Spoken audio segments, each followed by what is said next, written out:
Mounir, le héros de La Vie lente, est certes un arabe qui est victime de plusieurs choses dans la société française d'aujourd'hui.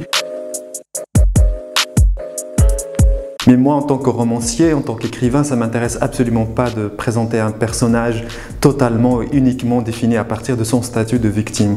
Ça m'intéresse de voir ce qui ne va pas en lui, le mal en lui, et comment lui-même, la violence qu'il a en lui peut déranger les autres et leur faire du mal eux aussi. Mounir commence le livre en disant à l'autre héroïne du livre, Madame Marty, « Les cimetières, ce n'est pas ce qui manque à Paris, Madame Marty ». Donc c'est une phrase hyper violente lancée à une vieille dame française oubliée de toute la France et qui pour moi voilà, lançait bien ce que je voulais dire dans ce roman.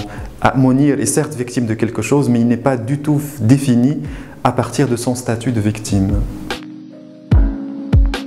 Depuis que je vis en France, c'est-à-dire depuis 1999, il y a des choses qui me frappent, c'est toutes les vieilles personnes, notamment les vieilles dames que je croise parfois dans les supermarchés vers 15 h ou bien 16 h.